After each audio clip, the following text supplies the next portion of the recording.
that we're grateful for each and every one of you. Let us know where in the world you're tuning in from. We'd love to hear from you in the comments. Let's begin.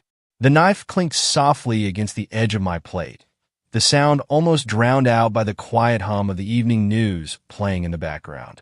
Dinner had been mundane, just another routine in our carefully managed life. Maya sat across from me, her fork lazily pushing salad around her plate. I thought it was exhaustion on her face, the same weariness I'd grown accustomed to since our son passed. But I was wrong, dead wrong. I'm going out tomorrow night, she said, her voice unervingly casual, like she was announcing a dentist appointment. She didn't even look up. I froze, my fork halfway to my mouth. "Oh," I asked, trying to keep my tone even. "What's the occasion?" She finally glanced up, her dark eyes meeting mine. "Just dinner," she said, "with Alex. From work, Alex." The name hit me like a gut punch, though I didn't let it show. I'd heard her mention him before, just in passing. A colleague, a friend, nothing significant. Or so I'd thought. The pause stretched too long. "What kind of dinner?" My voice was calm, but I could feel my grip tightening around the fork. She sighed, as though my question was tiresome. "It's not what you think," she said, pushing her plate aside. "He's just been supportive. Someone to talk to. Supportive. Someone to talk to." The words echoed in my mind like the taunts of a bully. I knew what she meant, even if she didn't say it outright. The truth was there, between the lines she thought I wouldn't read. "Supportive how?" I asked, my voice dropping a notch. Maya shifted uncomfortably in her seat. For a brief moment, I saw it, a flicker of guilt. But it disappeared just as quickly. "You don't understand. It's nothing. Just dinner. Nothing. Just dinner." That's what people always say when they're trying to downplay something monumental. I leaned back in my chair, staring at her as if I could peel away the layers of her calm exterior to see the truth underneath. "And you thought it was a good idea to tell me like this? Casually, over dinner?" Her gaze hardened. "I didn't think it would be a big deal," she said. "But if you're going to make it one..." I stood abruptly, the chair scraping against the floor. Her words were a spark, igniting something buried deep inside me. Anger, betrayal, disbelief. "A big deal?" I said, my voice rising. "You're going on a date with another man, Maya. You don't think that's a big deal?" "It's not a date," she snapped, standing to face me. "For God's sake, stop blowing this out of proportion." "Then what is it?" I demanded. "Because it sure as hell sounds like a date to me." Her silence was deafening. She folded her arms across her chest, a defensive barrier that only made her guilt more apparent. "Finally," she said, "he makes me feel alive again." The words hung in the air like a death sentence. Alive, as if I was the one who had drained the life out of her. As if I hadn't spent the last decade trying to hold us together while she shut me out piece by piece. I didn't respond. I couldn't. The rage and hurt swirling inside me threatened to explode, and I knew if I stayed, I'd say something I couldn't take back. So I walked away, past the kitchen, out the front door, into the cool night air. "Mason, wait," she called after me. I heard the panic in her voice, the realization that she'd crossed a line. "It's not what you think. Please just listen." But I didn't stop. I couldn't. I needed to get away, to think, to figure out what the hell I was supposed to do now. The cool night air stung my skin, but I didn't care. My mind raced, a chaotic swirl of disbelief and anger. Each step I took felt heavier than the last, my thoughts weighing me down like stones in my chest. How had it come to this? How had the woman I once trusted with everything turned into a stranger sitting across from me at the dinner table? I wandered aimlessly through the neighborhood, the quiet streets illuminated by pale yellow streetlights. Couples walked by hand in hand, their laughter cutting through the stillness, each sound a reminder of what Maya and I no longer had. She made me feel alive again. The words wouldn't stop echoing in my head. Was it my fault? Had I failed to notice the distance growing between us? Or had she been waiting for an opportunity, searching for something, or someone, to fill a void I couldn't? By the time I returned home, the house was silent. Maya was nowhere to be seen. For a brief moment, I thought she might have left, but then I saw her car still parked in the driveway. Good. She hadn't run. Not yet. But the thought of her preparing for that, just dinner, tomorrow made my stomach turn. I went to bed, but sleep was out of the question. Instead, I stared at the ceiling, trying to calm the storm inside me. But every time I closed my eyes, I saw her sitting across from Alex, laughing at his jokes, leaning in just a little too close. The mental image made my fists clench against the sheets. If she wanted to betray me, I'd make sure she paid for it. The next morning, Maya acted like nothing had happened. She moved through the house with the same detached air she'd perfected over the years, sipping her coffee, scrolling through her phone, and avoiding my gaze. I wasn't about to let her off so easily. So, I said, leaning against the kitchen counter, "Big night tonight?" She paused mid-sip, her eyes flicking to mine. "I told you, Mason. It's just dinner." "And I told you, Maya." "I don't believe you." Her face hardened, but she didn't respond. Instead, she turned back to her coffee, dismissing me as if my suspicions were baseless. It only fueled my determination. After she left for work, I made the first call.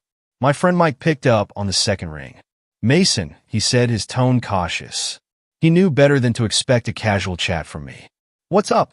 "I need a favor," I said, my voice sharp. And I need it fast. Mike was the kind of guy who could make things happen. He had connections in places most people didn't even know existed. If anyone could help me dig into Maya's little secret, it was him. "Tell me what you need," he said. I explained the situation in clipped, measured words, forcing myself to keep the raw anger out of my voice. By the time I finished, Mike was silent for a moment. "That's rough," he said finally. "You sure about this?" "Absolutely." "All right," he said. "I'll set you up with someone. They'll get you what you need." By the afternoon, I was sitting across from a private investigator in a dimly lit office that smelled faintly of stale coffee. The man, Alan, was in his late 50s, with a grizzled beard and eyes that didn't miss a thing. "You want everything?" he asked, jotting down notes in a battered notebook. "Everything," I said. "I want to know who he is, where they're going, what they're doing. I want photos. Proof." Alan nodded. "Consider it done." As I handed over the retainer, I felt a grim sense of satisfaction settle over me. This wasn't just about knowing the truth anymore. It was about control. Maya had made her choice, and now I was making mine. The day dragged on, each hour stretching longer than the last. By the time Maya came home, I was a tightly wound coil, ready to spring. She breezed through the door like she didn't have a care in the world, tossing her bag on the couch and kicking off her heels. "Dinner's at 7, she said casually, not even bothering to look at me as she headed for the shower. I didn't respond. I couldn't trust myself to speak without the anger boiling over.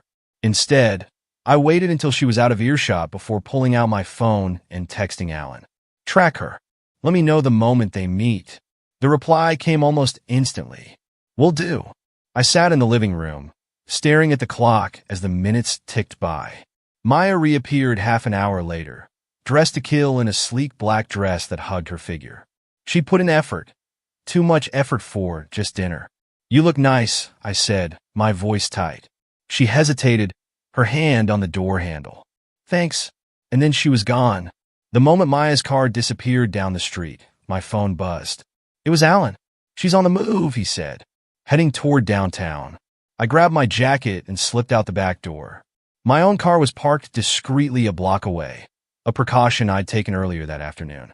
I wasn't going to follow her directly. Alan had that part covered, but I needed to stay close, ready to act when the time came. "Where's Alex?" I asked as I climbed into the driver's seat. "Already at the restaurant. He's been there about 10 minutes. A slow, bitter smile crept across my face. Perfect. I could already picture them sitting there, laughing over glasses of wine, pretending their betrayal was just harmless fun. But not for long. Maya pulled into the parking lot of a trendy bistro we'd been to once, years ago, back when we still celebrated anniversaries. Alan sent me a grainy photo seconds later, her stepping out of the car, clutching a designer purse I'd bought her last Christmas. She looked good. Too good. "Alex is waiting inside," Alan said. "You want pictures?" "Every angle," I replied. "I want to see everything." I parked a safe distance away and waited. The minutes crawled by, each one sharpening the edge of my anticipation. My phone buzzed again, this time with a series of photos. Maya and Alex at a corner table, leaning in close, smiling, laughing. Her hand brushed his arm, and something in my chest twisted painfully. The betrayal felt raw, like a wound being ripped open again and again. The final photo showed them kissing. Not a quick peck, but a deep, intimate kiss that left no room for doubt. I clenched my fists until my knuckles turned white. This wasn't just an emotional affair anymore. This was physical, real. While Maya and Alex were playing their little game, Alan had another operative stationed outside Alex's house. His wife, a woman named Julia, was home with their 2 kids. She had no idea what her husband was up to, no clue that her seemingly perfect world was about to implode. Is she alone? I asked. Yeah, looks like the kids are in bed. Good. Make the delivery. A few moments later, I got confirmation that Julia had received the envelope. Inside were the photos of Alex and Maya kissing, along with a note that read, "Thought you should know where he really is tonight." It didn't take long for the chaos to begin. Alan called me as Julia's fury erupted like a volcano. "She's on the phone with him now," he said, barely containing his amusement. "Screaming bloody murder." I could only imagine Alex's face as he tried to explain himself, his carefully crafted lies unraveling with every word. Back at the restaurant, Maya and Alex had finished their meal. Alan tailed them as they left together, heading toward the hotel. My stomach churned as I thought about what was about to happen behind those closed doors. Room 214, Alan texted me along with a timestamp. This was it, the moment I'd been waiting for. I waited just long enough for them to settle in before I made my move. The front desk clerk didn't even blink as I flashed a few crisp bills and asked for access to the room. Money could buy almost anything, and tonight, it was buying me vengeance. I rode the elevator in silence, my heart pounding harder with every passing floor. When I reached the second floor, I paused outside the door to gather myself. Then I knocked. It took a few moments before Alex opened the door, his expression shifting from confusion to horror as he recognized me. Maya appeared behind him, her face pale as a ghost. "Mason," she stammered, her voice barely above a whisper. "Surprised to see me?" I said, stepping inside before either of them could react. Alex started to say something, but I cut him off with a glare. "Don't bother. I know everything." The silence that followed was deafening. Maya's eyes darted between me and Alex, her mouth opening and closing like a fish out of water. "You thought you could do this," I said, my voice cold and steady. "That you could lie to me, betray me, and get away with it?" "Mason, please," Maya began, but I held up a hand to stop her. "Save it," I snapped. "You don't get to play the victim here. You made your choices, Maya. Now you get to live with them." I tossed the envelope of photos onto the bed. Alex grabbed it, his hands trembling as he flipped through the evidence. His face turned red with shame and panic. "I hope it was worth it," I said, my gaze fixed on Maya. "Because this is the last time you'll ever see me." Without another word, I turned and walked out, leaving them to deal with the wreckage of their affair. I drove home in silence, the images of their stunned faces still fresh in my mind. The confrontation had gone exactly as I planned, but satisfaction eluded me. The anger still simmered beneath the surface, its flames fanned by years of betrayal, grief, and loss. When I walked into the house, the emptiness felt heavier than ever. I poured myself a drink, my hands steady despite the turmoil inside. This was just the beginning. Maya thought she could hurt me and walk away unscathed. She didn't realize that I wasn't just angry, I was prepared. The next morning, I took the first steps to cut her out of my life. I called my lawyer, a shark of a man named Victor, who had a reputation for dismantling opponents in the courtroom. "Mason, good to hear from you," he said, his tone warm but businesslike.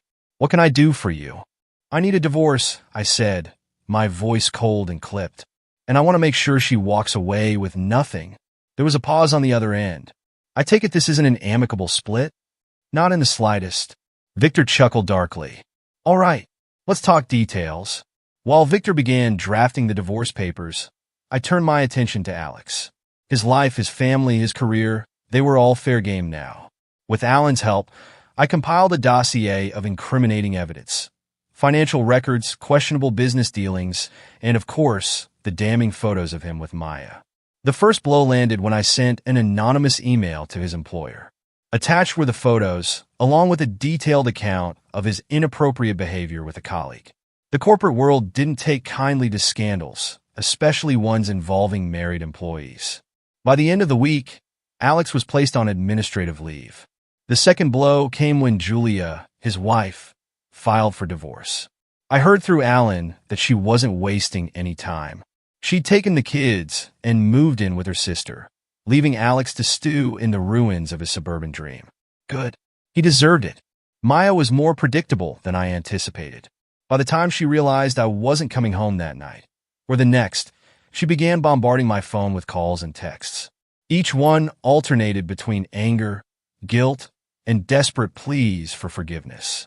I didn't respond. When she finally showed up at the house, I was ready for her. She stood on the porch, her face a mask of feigned regret. "Mason, please," she said, her voice trembling. "Can we talk?" I opened the door, just wide enough to hand her an envelope.